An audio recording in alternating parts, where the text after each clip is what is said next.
Entonces, ya como la última charla de esta sesión, vamos a hablar sobre el manejo de la obesidad y disfunción metabólica como tratamiento coadyuvante para pacientes de terapias de alta complejidad. La ponente es la doctora Ana Talavera Escobar.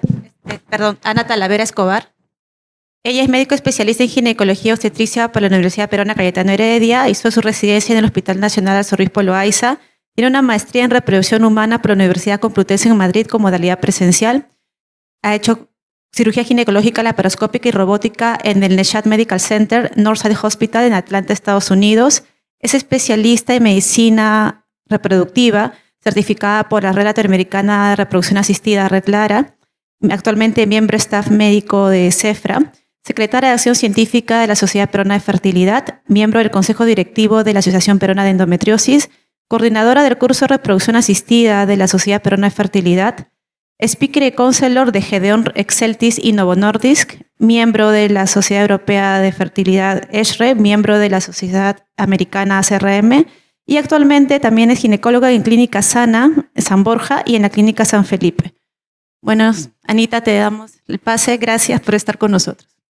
Gracias. Y gracias a todos ustedes por estar aquí. Yo soy parte de la coordinación, así que estoy encantada con las charlas. Y acá, después de escuchar a las dos charlas, solamente tengo dos humildes objetivos.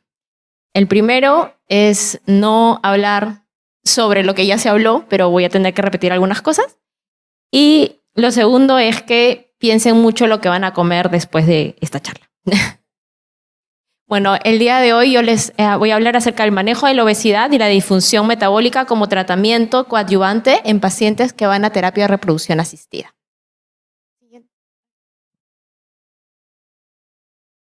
Dentro de los temas a tratar, vamos a ver cómo el impacto de la obesidad en la salud de la mujer, las irregularidades menstruales, el síndrome de ovario poliquístico, la fertilidad, el embarazo y los tratamientos coadyuvantes que tenemos. Pues debemos saber que la obesidad ya está reconocida como una enfermedad y un problema de salud. Y en este caso, no salió lo que puse, pero en este caso se considera una enfermedad muy compleja, crónica, que se define por la acumulación de grasa.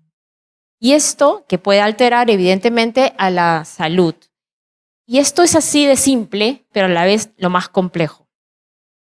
A nivel mundial, las tasas de obesidad de las mujeres están en aumento y en el 2020 en adelante y de hecho en el 2022 nosotros tenemos aproximadamente unos 890 millones, acá no ha salido, no sé por qué está saliendo todo esto así. La prevalencia de la obesidad en todo el mundo aumentó aproximadamente más del 100% desde aproximadamente 1990 hasta ahora, o sea, se ha completamente duplicado. Y de esto, en el 2022, el 44% son mujeres. Es decir, casi la mitad de los pacientes obesos son mujeres. Tenemos que ver dentro de los que tenemos algunas definiciones como para poder entender cuándo hablamos realmente de obesidad o un exceso de grasa. Los valores de corte para la circunferencia de la cintura y el cociente cintura-cadera varían según el sexo. Y lo más importante es que vamos a ver que la circunferencia de la cintura ayuda a detectar los riesgos de salud de la obesidad y el sobrepeso. El riesgo aumenta con un tamaño de cintura mayor a 88 centímetros para las mujeres o mayor a 102 para los hombres. Es decir, ustedes pueden ver a personas que no necesariamente las van a ver gorditas, sino de repente un poco llenitas y no sabemos qué tanto porcentaje de grasa van a tener.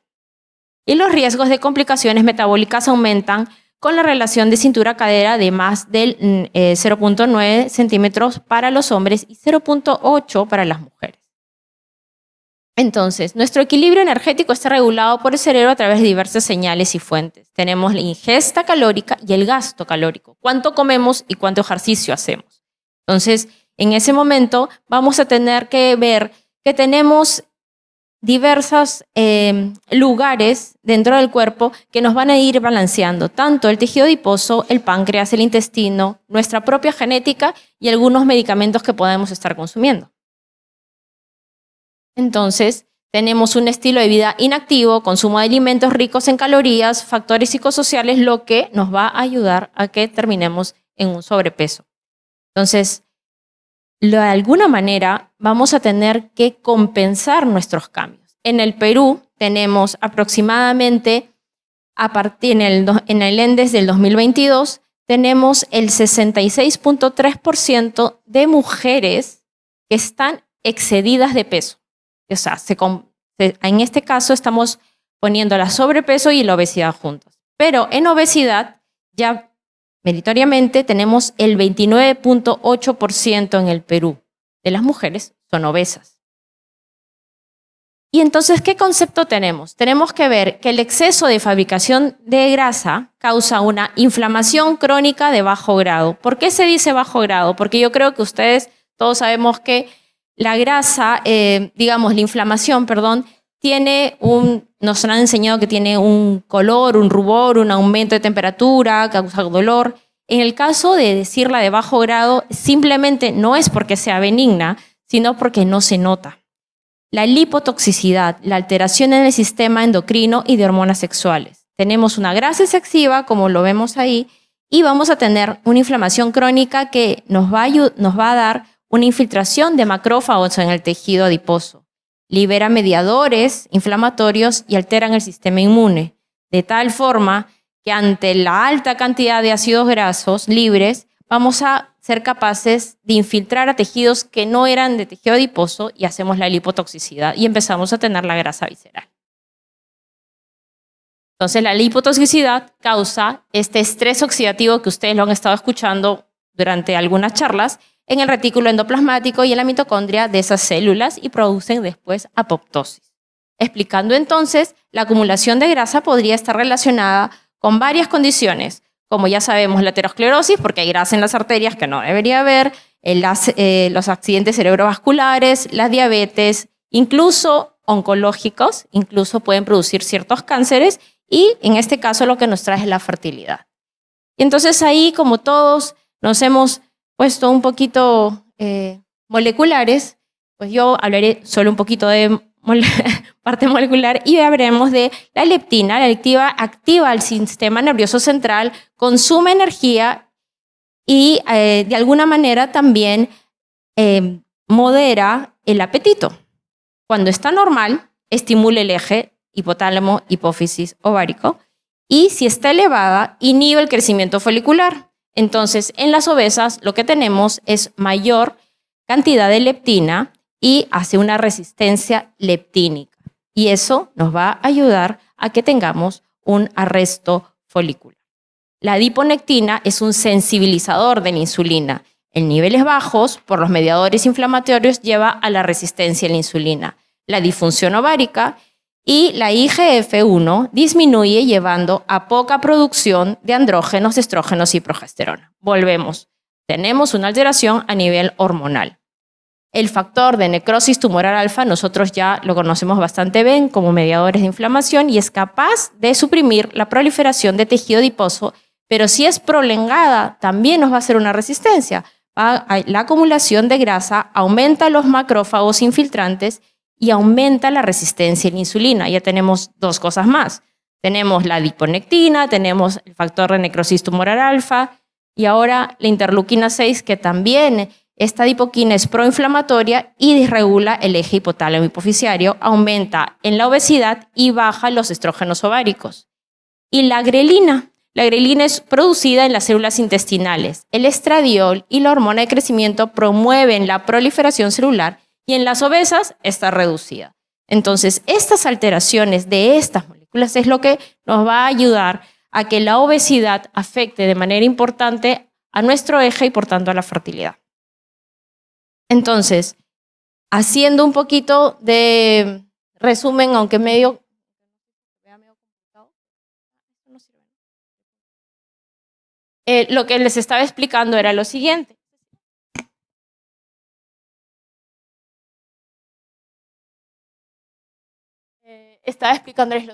Teníamos en la obesidad, bueno, tenemos ahí, como les dije, la inflamación, las adipoquinas, el aumento de estrógeno, el hígado y el tracto gastrointestinal. Y miren cómo al final lo que vamos a tener viendo en la pantalla, tenemos un pobre crecimiento folicular, una atresia folicular y también un desarrollo pobre a nivel endouterino, a nivel endometrial.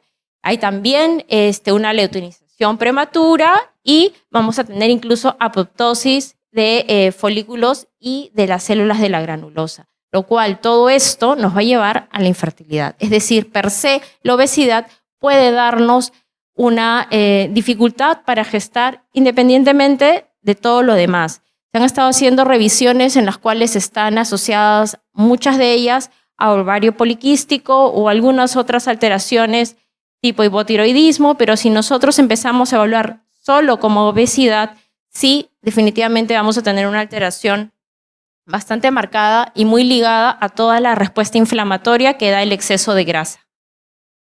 Y ahí lo tienen de otra forma. Ahí tienen la correlación de los cambios de las adipoquinas en el eje hipotálamo hipoficiario y en mujeres en edad reproductiva, y al lado tienen lo que correspondería a nivel de los mediadores entero, o sea, de la parte intestinal, como les había estado explicando, ¿no? Y si se dan cuenta, todos mencionan al final lo mismo. Tenemos alteraciones tanto ováricas como en la cavidad endometrial.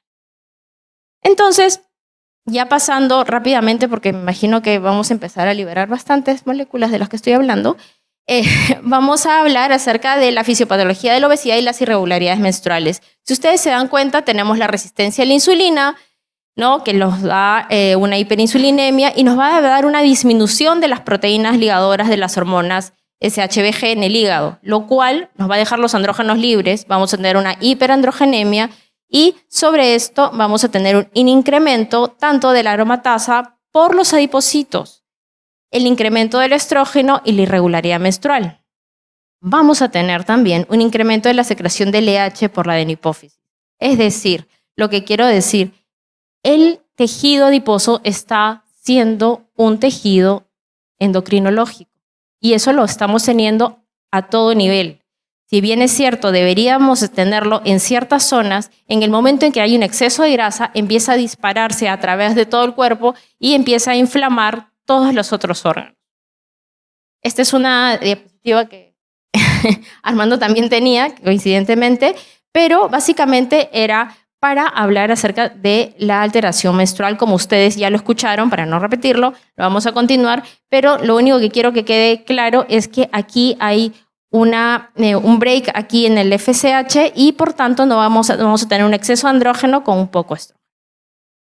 El cociente de cintura-cadera elevado, el índice de masa corporal y la circunferencia de la cintura se asocian con un aumento de la probabilidad de irregularidades menstruales. Y ahí lo vamos a ver, si se dan cuenta, estos márgenes son porque también la desnutrición también puede llevarnos a algunas alteraciones menstruales. Pero dado que si hablamos de la relación cintura-cadera, siempre lo vamos a ver de alguna manera más arriba, aumentando cada vez que la relación aumenta. El síndrome de ovario poliquístico es algo que han visto muy detenidamente, así que básicamente lo único que vamos a decir es lo que ya sabemos. Como conclusión, el SOP es la causa más frecuente por anovulación, tiene más probabilidades de obesidad, aproximadamente, dependiendo de la etnia, puede ser de 14 al 74% en población, y la ganancia de adiposidad central en comparación con mujeres sin SOP es mayor. Hay muchas mujeres que pueden ser, como les repito, delgadas, pero la adiposidad se da a nivel visceral y esto también está ligado tanto en el síndrome de ovario poliquístico y, como vamos a ver, a otro tipo de nombre que vamos a conocer ahora. El riesgo de ovario poliquístico aumenta en mujeres con obesidad y, como ven ahí en las tablas, lo que tenemos es a mayor riesgo de PCOS de síndrome de ovario poliquístico. Lo tenemos ahí señalado en rojo. No puedo darle punto. Y este es un cuadro del hiperandrogenismo, una característica que define el síndrome de ovario poliquístico y está fisiológicamente relacionado a la obesidad. De alguna manera es básicamente lo que ya hemos estado hablando durante las charlas, ¿no? La disminución de la SHBG nos va a dar el hiperandrogenismo, la disfunción menstrual, la disfunción ovárica, pero también por otro lado vamos a tener la hiperinsulinemia asociada a la obesidad, vamos a tener la resistencia a insulina del páncreas y también la hiperinsulinemia per se, vamos a tener una activación ovárica con un aumento de producción de hormonas de un desequilibrio hormonal. Y esta es una de las diapositivas en las cuales me gustó mucho verla, puesto que esta diapositiva me une lo que quería explicar. Nosotros tenemos la obesidad y tenemos el ovario poliquístico, pero la mayoría de cosas pueden estar unidas en estas dos tipos, en estas dos enfermedades. Entonces, es decir, si a una le pasa, a la otra le puede pasar, sí. ¿Cuál sería la diferencia? En que una a veces no la evaluamos del todo. Podemos tener un ovario poliquístico que no nos damos cuenta que es un ovario poliquístico, puesto que no tiene las características que generalmente pensamos que pueden tener, ¿no? Tenemos un fenotipo A que tiene todas las características y que probablemente sea el mejor que vaya para una maduración in vitro, pero lamentablemente ese es el que podemos verlo a simple vista. Pero los otros fenotipos que hay el fenotipo ovulatorio o el fenotipo que no tiene hiperandrogenismo, de alguna manera se nos están pasando por ahí y no los estamos describiendo. Y bueno, llegamos a nuestro punto, que es la fertilidad, y sabemos que la mayoría de los hombres y las mujeres con obesidad son fértiles. Pero la obesidad sí incrementa el riesgo de esterilidad. Hay una disfunción ovulatoria, como le dije, una alteración de la calidad ovocitaria, una disfunción endometrial y la afectación también en la fertilidad masculina. Y como bien dijo el doctor Armando Roque, dijo que también tenemos que pensar en él. O sea, nunca pensamos en el hombre cuando dejan la muestra y decimos sí, la aneuploidía, y sí, pero para tener un blasto, un euploide también interviene el factor masculino. Y muchas veces, pues cuando vienen a la consulta, pues son esos esposos gorditos, ¿no? Que dicen, bueno, sí, doctora, y ella está haciendo dieta, y usted, señor, ¿no? Entonces hay que pedirle cosas a él, hay que mandarlo al endocrinólogo, si se puede, ¿no? Y hay que también ver la posibilidad de que después de unos meses también se puede hacer una reevaluación, ¿no? La prevalencia de la infertilidad de mujeres con obesidad, en muchos estudios se ha encontrado que el riesgo de infertilidad es 3 veces más alto en mujeres obesas que en no obesas. Entonces, si ustedes ven ahí, subrayado está que tenemos más en las clases 1 y 2 y 3, cómo van aumentando, ¿no? Esto es algo evidente que últimamente se ha puesto un poco controversial y es por eso que se los estoy mencionando, porque es importante saber que así como en el ovario poliquístico tenemos determinantes genéticos, luego epigenéticos que se dan durante la gestación y postnatales, en la obesidad también tenemos esa estructura, que vamos a tener pacientes que desde antes de la gestación ya están gorditas, nos están dando una mala calidad ovocitaria, una mala receptividad, pero luego si se embarazan, gracias a Dios, a veces espontáneamente, y no sabemos qué tipo de desarrollo van a tener, tienen también un porcentaje un poco mayor para hacer abortos, pero también cuando llegan y dan a luz tienen también más posibilidades de tener alteraciones, incluso defectos en el tubo neural. Entonces, la obesidad está asociada con una reducción de la fertilidad en las mujeres. Ahí vemos la atresia folicular, como hablabas, la maduración meiótica tardía, el aumento de aneuploidías, el aumento de la apoptosis folicular. Hay una desvisualización disminuida estromal y hay una menor receptividad endometrial. Y por tanto, vamos a tener también a nivel del tejido adiposo, como les dije, un aumento de andrógenos, de estrógenos, un aumento de la leptina, del factor de necrosis tumoral alfa y la interleuquina 6, que ya les expliqué qué son, y por tanto vamos a tener un aumento de la resistencia a la insulina y una hiperinsulinemia total, la infertilidad, ¿no? La disminución de gonadotropinas, una disminución de la hormona de crecimiento y una disminución de la SHBG, lo cual nos va a liberar mucho más andrógenos, como se los dije. Entonces, yo tengo el tejido adiposo, que es el órgano, ya lo dije, endocrinológico más grande del cuerpo, y vamos a tener una homeostasis que nos va, digamos, a ayudar a la homeostasis de la glucosa, a producción de esteroides, al metabolismo y regulación del sistema inmune y reproductivo, lo cual esto me va a hacer capaz de producir andrógenos, almacenar hormonas sexuales y actúa como sitio de conversión. Entonces, si yo tengo más tejido adiposo y en ese momento el cuerpo ya no sabe qué hacer con tanto tejido adiposo y empiezo a desencadenar factores de inflamación, estos cambios que voy a tener de andrógenos, estradiol, de estradiol, estrona, de DHEA, androstenediol, cualquiera de estos va a empezar a ser más irregular. Voy a tener más andrógenos a nivel periférico, voy a aumentar la producción de estrógenos y su aromatización periférica y por tanto todo esto va a haber un aumento en la producción de estradiol, una disrupción en la receptividad endometrial y la inhibición de feedback hipotálamo hipófisis ovárico, dándome la disfunción gonadal. Hace unos días estuve en una charla y en esa charla me hicieron la misma pregunta que probablemente corra por las mentes, ¿no? Es decir, perfecto, yo puedo hacerle todo el tratamiento, pero está bien que le transfiera un embrión a una paciente obesa o puedo esperar a que baje un poco de peso para poder hacerlo. Yo diría, sí puedo esperar, porque tengo el embrión congelado, sí puedo esperar y a bajarle para evitar que primero, o mejor dicho, mejorar la receptividad endometrial y que encima durante la gestación sea una gestación mucho más saludable y tener un bebito recién nacido en casa sano, pues podría, ¿no? Y para eso es que sirve saber en el tiempo cuándo debemos de hacer los tratamientos, tanto para bajar de peso, porque cada paciente es única. Cada paciente tiene un reloj. Entonces, en la obesidad, y han hablado del estrés oxidativo, ahora les voy a enseñar simplemente, muy rápidamente, cómo llegamos a tener este estrés oxidativo. Por ejemplo, tenemos las características, como les decía, de la grasa, ¿no? Empezamos a tener más grasa, pero esta grasa que estamos teniendo no solamente se agranda en número de células, sino también se hipertrofia. Entonces vamos a tener lo que corresponde a esta, digamos, aberración de tejido graso, lo cual nos va a llevar a la lipotoxicidad.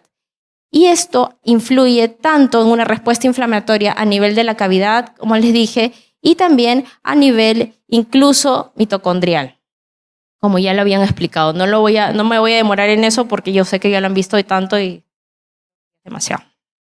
Entonces tenemos el ROS y la atresia folicular, como lo ven aquí, ya está demostrado y esta es una de las formas en las cuales desarrolla. La maduración ovocitaria el estrés oxidativo actúa en la maduración ovocitaria. Entonces, si yo no estoy con una paciente con un peso adecuado o por lo menos no lo hago bajar de peso, lo más probable es que esta maduración ovocitaria también se vea afectada. Y el desarrollo embriológico y la implantación, de lo cual hemos estado conversando anteriormente. Entonces, los efectos de los niveles altos de ácidos grasos libres en las células del ovario, vamos a tener ahí, por ejemplo, las consecuencias de tener un metabolismo alterado de energía, vamos a tener una disfunción mitocondrial, vamos a tener un incremento de los lípidos y un incremento también de la producción de estrés oxidativo y, evidentemente, como consecuencia vamos a tener a nivel del cúmulus, de las células del cúmulus y la granulosa, alteraciones que nos van a hacer secretar factores antiinflamatorios, vamos a tener reducción de la misma célula que es viva y que de todas maneras vamos a tener un incremento de la apoptosis, que es lo más importante, o sea, se va a autodestruir igual.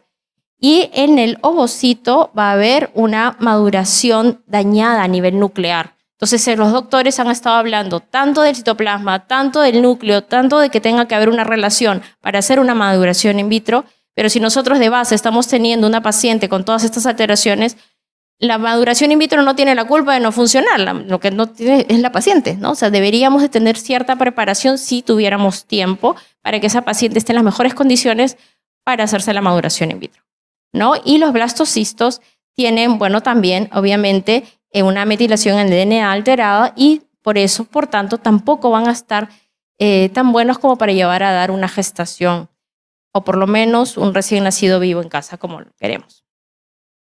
Y bueno, también tenemos en este año, se publicó, fue un estudio que se hizo en noviembre de 2023 y fue aceptado este año, en lo que se ha demostrado que el índice de masa corporal tiene un alto efecto negativo en las tasas de recién nacido vivo, en los abortos espontáneos y en los resultados de la estimulación ovárica. Y entonces, esto es un estudio europeo y eso es en inglés. De alguna forma, en este caso, nosotros sí vamos a tener que tener cuidado porque aquí empieza la controversia. Nosotros decimos que sí, la obesidad afecta negativamente a la implantación, a la tasa de embarazo.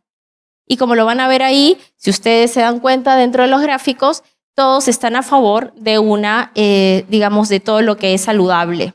Porque el resto, considerando el índice de masa corporal de obesas, con mayor razón, hay una tasa de fallos tanto en la maduración del ovocito como en este caso que viene a ser el índice de masa corporal asociado a los resultados de embarazo clínico. Y estos resultados de embarazo clínico también nos hacen a favor de la parte saludable, ¿no? Entonces, esta revisión proporciona un resumen único de los efectos del aumento aislado del índice de masa corporal sobre la fertilidad. Decimos aislado porque cuando hicieron este estudio, solo se consideró la obesidad, no se consideró ovario poliquístico, no se consideró hipotiroidismo. Hicieron una serie de, digamos, exclusiones en las cuales se redujeron al metaanálisis a los que tenían las características solo de obesidad. Y ahí empieza otro diagnóstico más. Un diagnóstico que, bueno, a la mayoría de doctores aquí, o sobre todo mujeres, vamos a quedarnos pensando que vamos a comer más tarde, porque tenemos la obesidad con un peso normal y está asociada con una menor cantidad de recuento de folículos antrales y unos resultados de fertilización in vitro más adversa. Y si se dan cuenta ahí, lamentablemente no puedo pinchar, no puedo ponerlo en rojo, pero si ustedes se dan cuenta, en los resultados reproductivos dentro de lo que vendría a ser grasa corporal en mujeres entre 20 y 35 años, tenemos que los que tienen más grasa corporal van a tener menos, por ejemplo, calidad de buenos, o sea, una calidad buena de embriones, considerando las que tienen la baja grasa corporal, que vendría a ser por ahí, dice 5.27, si lo ven por acá, porque no tengo puntero. Aquí estamos con baja grasa corporal y aquí con con porcentajes de alta grasa corporal. Lo cual quiere decir que por más que tengamos un peso normal, pero si yo le hago un examen con estas máquinas que son para ver las grasas, si vemos que estamos en el de allá, lo más probable es que aún así no parezca la paciente, vamos a tener peores resultados. La clasificación del peso normal, según el índice de masa corporal, puede ser inexacta según el porcentaje de grasa corporal. Y entonces el nombre de obesidad normal, de peso normal, se asocia con resultados reproductivos adversos. La reducción de la grasa corporal puede beneficiar a la reproducción de mujeres con un índice de masa corporal normal. Es decir, hay que investigar un poco con las pacientes, porque uno las puede ver, como les repito, delgadas, pero a nivel de la grasa visceral pueden tener cierta aumento de grasita, pues en estas pacientes se les debería sugerir bajar de peso o hacerse exámenes, sobre todo de un perfil lipídico, un perfil metabólico, muy aparte porque podría tener relación con sus resultados posteriores. Entonces, y es importante saber esto porque el índice de masa corporal materno en relación con el tiempo hasta el embarazo espontáneo va a empezar a, digamos, aumentar. El índice de masa superior de 29 más o menos se asocia a una disminución de la fertilidad, pero esto es ya hablando de obesidad, de la cual nosotros conocemos. Pero muy aparte de esto es un embarazo espontáneo. Lo que queremos es cuando hacemos un tratamiento de reproducción. Sin embargo, hay mujeres que hacen tratamientos para bajar de peso y tienen embarazo espontáneo. Entonces, por eso lo importante de saber el peso. El resultado de los resultados adversos durante el embarazo asociados con obesidad, vamos a tener muchos. Vamos a tener abortos, diabetes gestacional, preeclampsia, pero si se dan cuenta, los más comunes para nosotros, sobre todo en Perú, tenemos pues más preeclampsia y tenemos más, incluso también infecciones postparto, pero se nos van a ir aumentando los factores si seguimos aumentando la población de mujeres, que en el país es 44% de mujeres con obesidad. Entonces tenemos las tasas de embarazo después de una FIP y nos damos cuenta que las mujeres que tienen menos índice de masa corporal son las que mejor les va. la tasa de embarazo clínico después la FIP disminuye con un índice de masa corporal de 30 frente al normal, que es menos a 25. Repito, esto es simplemente lo cotidiano, pero deberíamos de ponerle ojo a ese porcentaje de grasa corporal. Los mecanismos que influyen en el riesgo de la obesidad, de la descendencia, vamos a tener estos. Si ustedes se dan cuenta, vamos a tener alteraciones en la metilación del ADN, transcriptoma y epigenómico, ecología microbiana y todo esto, ¿qué es lo que nos va a terminar dando? La obesidad materna antes del embarazo está asociada con un aumento de 4 veces de riesgo de obesidad en la descendencia. Soy gordita, tengo mi hijo gordito. Tengo más grasa, tengo mi hijo con ovario, mi hija va a tener ovario poliquístico a los 14 años, no lo sé. Entonces tengo que empezar a ver qué es lo que tengo ahora, que voy a dar durante la gestación e incluso durante el tiempo de desarrollo infantil. Y los riesgos asociados con la obesidad materna, pues ya se los he repetido por la importancia que es ahora para enseñarles lo que está un poquito controversial. La importancia de que es tener una paciente sin obesidad, ¿no? Puesto que todas las enfermedades, tanto del factor materno, del nacimiento y de la descendencia. Entonces, empezamos a pensar qué podemos hacer por la paciente. Y la paciente, pues lo que necesita es ejercitarse. Yo no sé si todos, pero cuando yo leí este artículo y luego lo compartí con Armando porque estábamos conversando y él me dijo, yo tengo esto y le digo, oye, pero yo lo he leído. A mí lo que me pareció demasiado fuerte era que en adultos uno tenía que tener de 150 a 300 minutos semanales de ejercicio moderado e intenso. Y bueno, yo no. Pero me imagino que muchos de ustedes pueden tener algo menos. Entonces la gente le dice, sí, hace ejercicio. Bueno, voy 2 veces al gimnasio y me demoro 40 minutos. O sea, no es nada, ¿no? O sea, no es nada. Entonces, por eso es que no bajo, pero es que hago ejercicio. Y hablando con otro doctor de Panamá, me decía, es que el ejercicio debe ser prescrito. O sea, el ejercicio tiene que decir, ¿sabes qué? Vas a hacer estas 2 horas, 1 hora de cardio, 1 hora de bicicleta. O sea, tiene que ser prescrito. O sea, si ustedes quieren un cambio real, no le digan, haz ejercicio. Dile, ¿qué ejercicio? Porque de preferencia tiene que ser resistencia, o cuánto debe de ser. O moderado intenso, o si es solo intenso, de 75 a 100.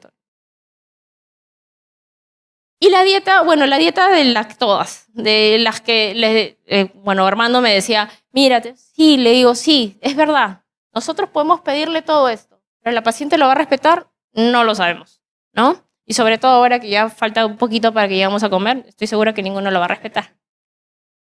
Entonces, el beneficio de la pérdida de peso con las irregularidades menstruales vamos a tener del 5 al 10%, mejora la frecuencia de la ovulación, restaura el ciclo menstrual normal y la fertilidad y mejora los parámetros endocrinos y la disminución de la testosterona libre, el LH y los niveles de insulina.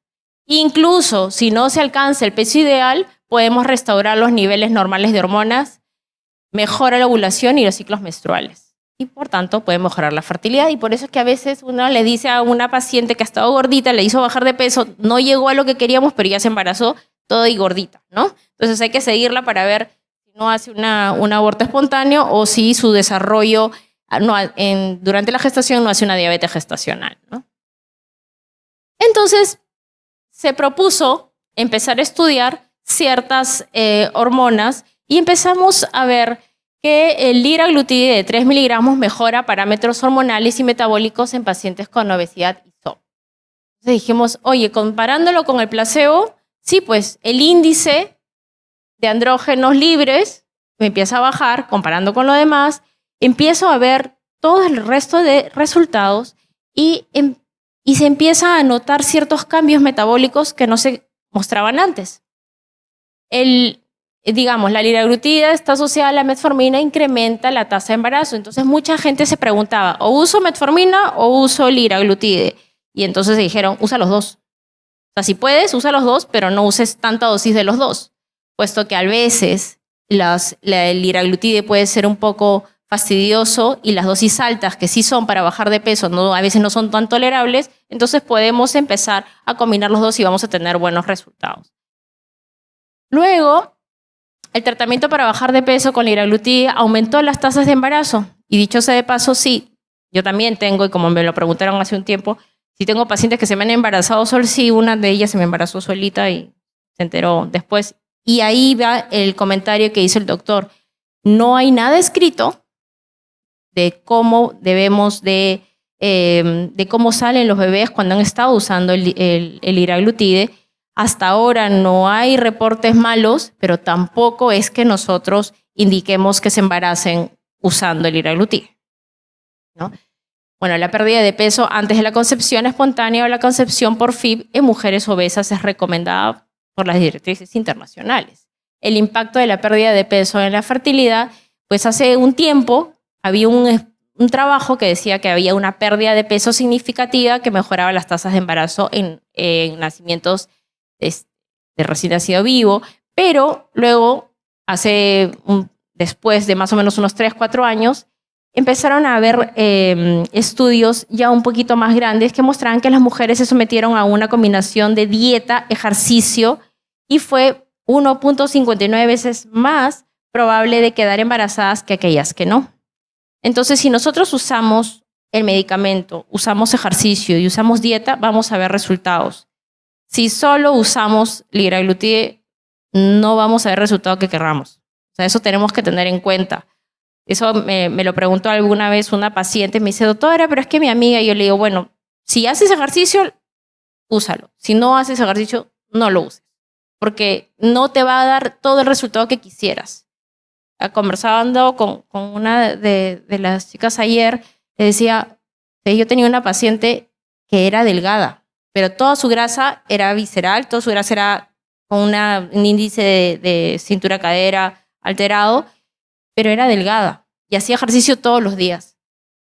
Simplemente empezó a usar el lira a pesar de todo el ejercicio que hacía, porque ella sí hacía box, tenis y todo lo demás. Y la paciente ha bajado de peso 10 kilos en menos de 2 meses, ¿no? Entonces uno dice, oye, pero ya no tenías dónde bajar. Me dice, sí, doctora, ya está muy flaca, ¿no? Pero yo voy a eso. Voy al hecho de que si ustedes tienen una unión entre la dieta, el ejercicio y el liraglutide, yo creo que básicamente eso es lo que mejor les va a pasar. Pero si solamente usan una cosa, va a ser muy lento el desarrollo. Control del peso del síndrome de ovario poliquístico en mujeres con sobrepeso y obesidad, y se dan cuenta, miren, esto es algo que hace poquito se los estaba enseñando. Hay 56% que se regulan los ciclos, el 48% una mejoría en la ovulación espontánea, el 32% una mejoría en el embarazo y una mejoría en el nacimiento adecuado de 25%. En los enfoques farmacológicos, pues hicieron una comparación y vieron el cambio del liraglutide con la metformina y se dieron cuenta que era mejor ponerlo con la metformina. Y luego también en este ensayo, que fue a doble ciego controlado con placebo, hicieron que el liraglutide de alguna forma solamente eran mujeres premenopáusicas no diabéticas de 18 a 45 años de edad con diagnóstico de ESOP, con índice de masa corporal más de 30, con periodos irregulares, con hiperandrogenismo. De alguna manera se hizo el acuerdo de que no usaran métodos anticonceptivos y se vio que en principio había una... Ay, me fui para mucho. Esto estuvo por acá atrás. Bueno, yo solita me estoy boqueteando. No puedo retroceder, ¿no? No. ¿Puedo retroceder? No. Ya, bueno. La cuestión... sí, no se puede. ¿Puedes? ¿Sí? ¿Lo retrocediste o yo lo retrocedí? Bueno, en principio, había un beneficio y sobre todo comparándolo con el Orlistat. El Orlistat es un medicamento que sirve para bajar de peso, que hay de disminución de peso, pero no hay, digamos, beneficios a nivel del perfil metabólico, que sí lo hay con el liraglutide y en principio con los GLP-1, ¿no? Los efectos beneficiosos de la reducción de peso corporal, pues ahí lo tienen. No quiero movilizarme mucho porque creo que me estoy pasando. El nivel de andrógeno inferior, menor riesgo de cáncer de mama, la calidad de vida relacionada con la salud y luego pues evidentemente niveles más bajos de todo el perfil metabólico.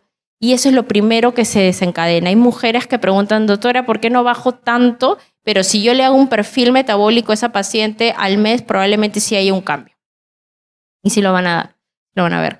Un impacto de la pérdida de peso en la descendencia, pues evidentemente ya todo lo que les dije, pues va a haber una disminución de la obesidad, que se disminuyó en 52%, una mayor sensibilidad en insulina, un perfil lipídico en sangre y una proteína C reactiva inferior, porque acuérdense que estamos hablando de una inflamación crónica. Entonces, con respecto a la obesidad, pues se postularon varias sociedades y la ACRM recomendaba igual un asesoramiento preconcepcional para abordar las consecuencias reproductivas y materno-fetales. Luego, la Sociedad Americana de Cirugía Bariátrica y Metabólica recomienda la pérdida de peso de bariátrica o no quirúrgica para mejorar la fertilidad. Y la Sociedad Británica de Fertilidad también recomienda la pérdida de peso. Entonces, había un artículo que quería enseñarles, pero que ya creo que yo solita me he ido. Sí.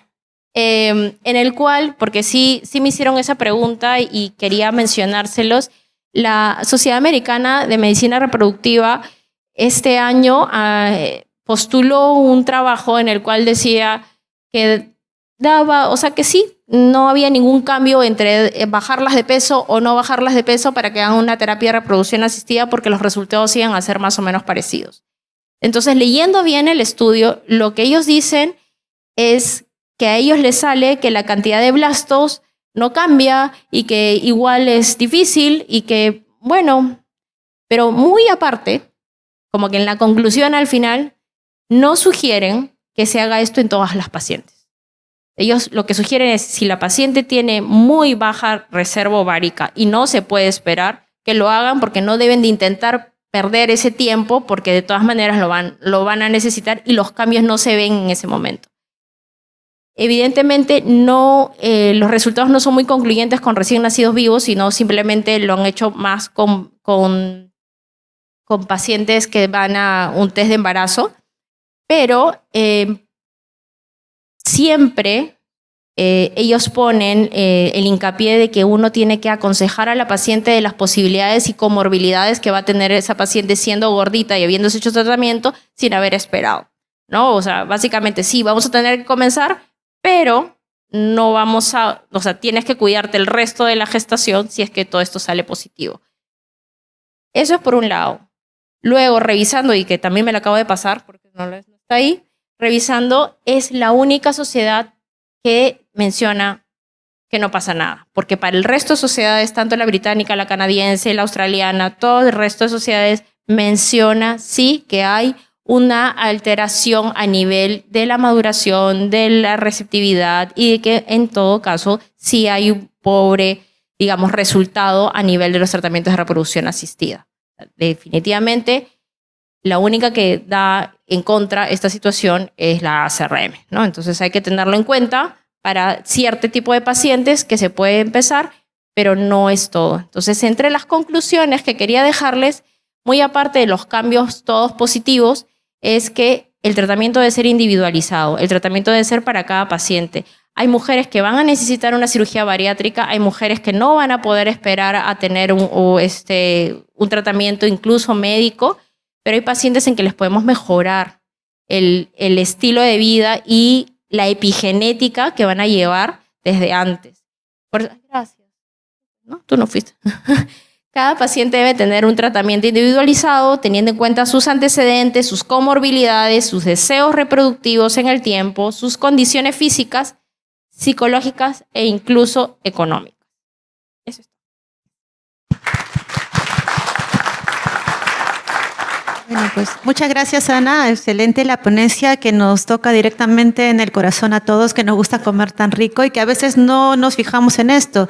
No siempre una mujer va a tener el tiempo o hasta incluso la actitud, dependiendo cómo la abordemos. Hay muchas que les comentas algo sobre el tema del peso y lo toman como algo invasivo, algo que no les gusta conversar. Podemos hablarles sobre el tema de salud y todo, pero a las que nosotros tratamos, pues el impacto en fertilidad es bastante notorio. Entonces quizá por ahí podemos hacerle un poco de hincapié. Y otra cosa más, el tema de la grasa visceral, como decía. Cuerpos vemos y a veces grasita visceral no sabemos, que es la que hace tanto daño a todo el tema reproductivo. ¿Alguna pregunta rápida nomás? Porque ya creo que muchos me han mirado con hambre, entonces.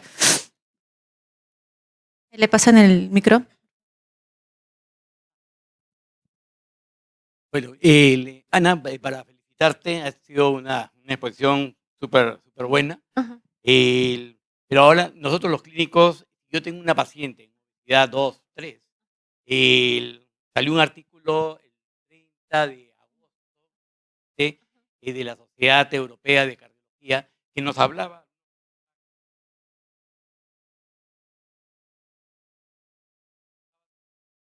del 3%. Por lo tanto, una regordita, un regordito como yo, lo pondrías a matarse y perder el tiempo en hacer deporte si estás saliendo de 1 a 3%. Ese es en el ejercicio. En la dieta, de 3 a 10. La liraglutida que has comentado, 5.4, ¿no? Y hay otras que todavía no han entrado al país que pueden ser hasta 12.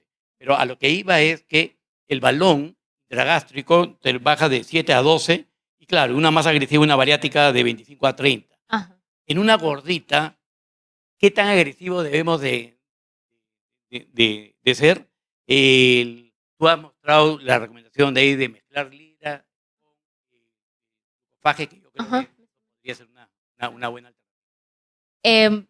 Para centrarnos un poquito, vamos a tener que pensar en la edad de la paciente y en su reserva ovárica, ¿ya? O sea, si de alguna forma esa paciente puede esperar algún cambio, primero que nada, hay que estar bien seguros de que ya va a hacer ese cambio. No, o sea, yo no te estoy diciendo que haga solo deporte, o que solo haga dieta, o que solo use lira, ¿no? O sea, lo ideal es que use todo, ¿no? Para ver realmente un cambio, porque si no, de alguna manera siempre va a haber como que un rebote. O sea, estuve perdiendo, pero dejé de perder y lo dejé de usar y al tiempo volvió a subir. Claro, porque te estoy cambiando algo que puede ser que mejore tu metabolismo, pero si vuelves, todo está acá. O sea, uno tiene que empezar a mantenerse. Hace un tiempo, no sé cuánto tiempo habrá sido, 6 meses, no recuerdo mucho tiempo, estuve en el Go Obesity y habían cirujanos, habían endocrinólogos, ¿no? Y ellos postulaban mucho que el balón, por ejemplo, cuando lo usaban, se lo sacaban y volvían a subir, ¿no? Entonces era como, o sea, está bien, sí bajo, pero pasan unos 3, 4 meses y de nuevo, ¿no? Y a veces menos tiempo. Entonces ellos lo que postulaban era, bueno, si le pongo el balón y luego después se lo saco y lo dejo con lira, y se empiezan a buscar de alguna manera la ayuda de mantenimiento. Todos estos tratamientos deben de tener por lo menos 8 meses. O sea, si uno los ve a los 2 meses, a los 3 meses y no lo haces, no lo digo ahorita para la terapia de reproducción, me refiero en general, ¿no? O sea, si yo quisiera eso. Entonces, como pasa mucho tiempo, yo tengo que ver qué es lo que necesito para repro. Para repro, con el 5% que yo ya he bajado de peso, voy a poder hacer una reservación, voy a poder aspirar óvulos, voy a tener una mejor calidad porque ya bajé 5%. Si tú me dices, bueno, de repente lo que podemos hacer, como me estabas comentando la vez pasada, hacerle una cirugía bariátrica. Sí, pero también, o sea, la cirugía bariátrica podría ser bastante compleja, sobre todo el posoperatorio, los primeros meses, y luego ya va a depender de cada uno. Algunos dicen 9 meses, otros dicen 1 año de un incremento de ácido fólico porque no hay una absorción a nivel intestinal, ¿no? Entonces, si no quisiéramos ser tan agresivos o la economía de la paciente tampoco lo va a ayudar para que sea una cirugía medio grande, yo creo que un efecto de bajarle el 5% con toda la parte médica, lo intentaría, y eso aproximadamente puede suceder en 3 meses, ¿no? Entre 3 meses yo debo de haber usado, la dosis máxima es 3 miligramos. En principio, uno puede quedarse hasta con 1.8 o 1.2 si usa metformina, o sea, si usa otra cosa más, y ayudar a que baje de peso, pero eso sí, tiene que haber por lo menos 1 mes que se haya dejado el liraglutide para iniciar cualquier tratamiento de reproducción. O sea, no debería de intentar gestación con el medicamento así. Sí está sucediendo porque la gente empieza a mejorar su perfil metabólico y se embaraza y tú, oye, pero te dije, ¿no?, que tenías que cuidarte. Pasa y hasta ahora felizmente no ha habido alteraciones, pero todavía la población es muy pequeña como para poder discernir de si realmente no va a pasar nada. Entonces falta todavía, ¿no? Entonces, si me dices, yo creo que intentaría, ¿no? Ejercicio y medicamentos ambos, ¿no? Si no pasa, si es muy mayor, ahí ya de frente, ¿no? O sea, o de repente si es muy, muy mayor y va a ser incluso también difícil hasta el pick-up, sí, pues, ¿no? Ya vendríamos a hacer las partes hasta probablemente el balón, pero también el balón es algo, bajó, le aspiro y vuelve a engordar y ya su terapia de tratamiento posterior, ¿no? Muchas gracias. Buenas tardes. Quería preguntar, ¿Quién? en el síndrome ovario poliquístico, la fisiopatología, existe un hiperandrogenismo y aparte cuando usted observa los ovarios existe ovarios poliquísticos. Pero una mujer obesa generalmente es por un exceso de alimentación, calorías, grasas. Fisiológicamente es diferente, me parece. No me ha quedado claro. He visto muchas pacientes obesas embarazarse. Sí. Entonces, creo que la fisiopatología, tanto del ovario poliquístico como de una paciente obesa, que puede ser, como menciono, de que se alimenta mal, una malnutrición, y por otro lado, de repente puede tener un hipotiroidismo, que come menos, pero está obesa. Entonces, pero no me quedó claro la relación tanto de la obesidad con la infertilidad. El ovario, la obesidad per se está asociada al hiperandrogenismo también, por el mismo hecho de que tenemos un exceso de grasa. El asunto, y por eso puse la diapositiva que justo estaba hablando con Armando, es que muchas de las pacientes, el 80%, hasta el 80% de las pacientes con ovario poliquístico tienen obesidad. Entonces tienen una comorbilidad. Pero incluso una paciente con ovario poliquístico delgada puede tener hiperinsulinemia y va a tener un hiperandrogenismo. O sea, igual por ese lado. La obesidad per se solita estudiada sí está desarrollada también con un hiperandrogenismo y no necesariamente con un ovario con morfología poliquística o que tenga irregularidades menstruales, porque a veces usted va a ver pacientes que no lo están, ¿no? Pero sí con el pobre resultado a nivel meiótico, a nivel del embrión, que hayan más aneuploidías, sí, la obesidad solita. Entonces, muchas veces nuestras pacientes tienen diferentes enfermedades y hay que estrictamente estudiarlas. Si es un hipotiroidismo, si es un ovario... A ver, el 30% de las pacientes con ovario poliquístico tienen hipotiroidismo o tienen hiperprolactinemia o incluso están asociadas a endometriosis. O sea, de alguna manera todas estas enfermedades tienen un carácter epigenético y también genético. O sea, yo tengo una paciente que es gordita, ¿no? Y que de alguna manera, con respecto al tiempo, no tenía ninguna alteración metabólica, pero le empieza a tener. Es probablemente que esa paciente, si tenía un gen de ovario poliquístico y que en su momento no lo tuvo, de repente a los 30, 32 años empieza a desarrollarlo. Entonces, simplemente estamos prendiendo el foquito, o viceversa, o el ovario poliquístico me lleva a la obesidad, o incluso la obesidad también me puede llevar, porque son relaciones, intrincadas. Por eso que cuando le hablaba de esto, las ponía así. Tienen mucha relación y a veces no se va a saber cuál.